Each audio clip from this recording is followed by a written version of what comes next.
This past Thursday, the annual science circuit was held in the SHS gym. Mrs. Brubaker's chemistry students have been preparing their projects and demonstrations for the science circuit for weeks now. Elementary students from all over the district came to learn about the various experiments and take part in the hands-on activities chemistry students incorporated into their demonstrations. From berries that make sour food sweet to the science behind how music affects your brain, the science circuit was a fun-filled day full of learning opportunities for students and the public.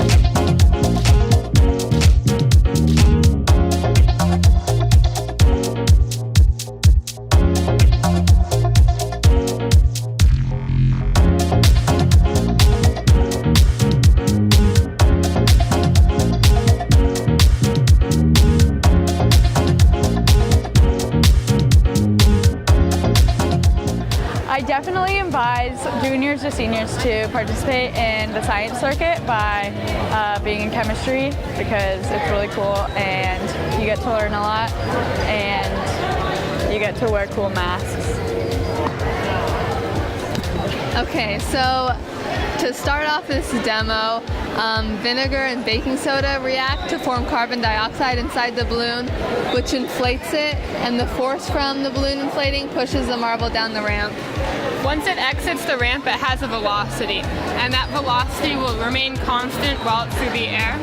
And at the same time, gravity is accelerating the marble downwards. Since gravity always accelerates something at the same speed, we can calculate based on the height of our table how long it will take for the marble to fall to the ground. And from there, we can use that time to find out how far out the marble will go, and then we determine where the cup will go. My favorite part about the science circuit is seeing everyone's creativity and how they develop their projects. Also, I really like eating packing peanuts. They're pretty good, but kind of addicting, so. I think that the hardest part of the science circuit is understanding the chemical level of your project. Okay, my project is about biodegradable packing peanuts against styrofoam packing peanuts and their effects on the environment.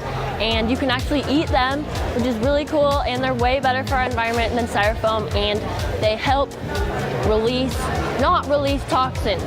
So our project is ferrofluid, which was invented in the 1960s by Steve Capell of NASA. It's actually used to move not fluid. It's actually used to move fuel through space without the use of gravity. Now, as Marina will show you right here, so as the magnetic field is pushing up on the fluid, gravity is actually pushing down on it, which is causing these spikes to form.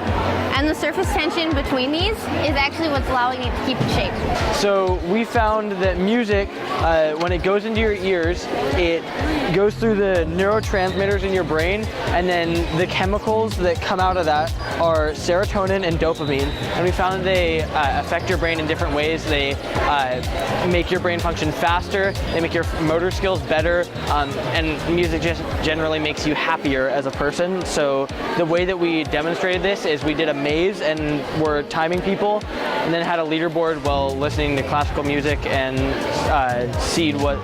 we saw what their times were, how they were affected. Science.